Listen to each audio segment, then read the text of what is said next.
কবি জীবনে তা স্পষ্টত প্রকাশ পায়নি। তার কারণ রবীন্দ্রনাথ বিচিত্রের দূত, তিনি জীবন শিল্পী। তার আদর্শ ধর্ম প্রচার নয়, গুরুবাদও নয়। ধর্ম শক্তি ও সৌন্দর্যে পরিপূর্ণ সর্বাঙ্গ সুন্দর জীবন কবির কাম্য ছিল। তার পৌরুষের পিছনে অনবরত বেজেছে সঙ্গীত। যাদের কথা কবির সাহিত্যে বারে বারে ব্যক্ত হয়েছে তারা আইডিয়া মাত্র, আর এখানে কবির সাধনা, কবির মুক্তি। দূর কর চিত্তের দাসত্ব বন্ধ, ভাগ্যের নিয়ত অক্ষমতা।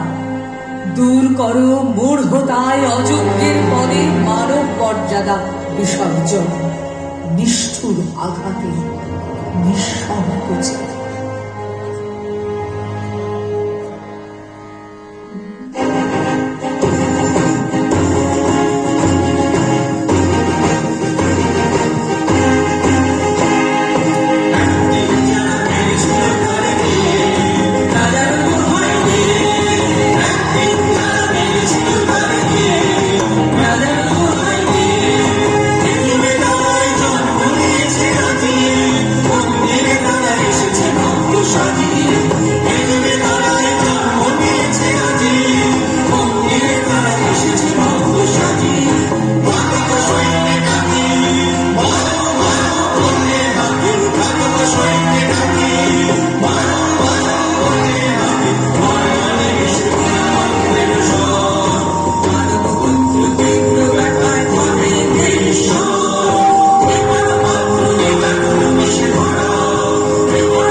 সুব্রত মুখোপাধ্যায় বাবুরা, তারপরে স্বর্ণালী পাল, শেলী বিশ্বাস ভট্টাচার্য, ডক্টর সুরজিৎ রায়, ইন্দ্রাণী ভট্টাচার্য,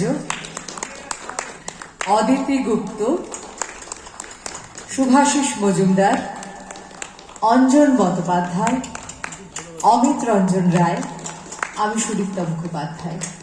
ইন্দ্রাণী ভট্টাচার্য এই 23টি গানের সঙ্গে কথা বেঁধে দিয়েছেন, গ্রন্থনা তার, আমি আপনাদের কাছে পেশ করলাম।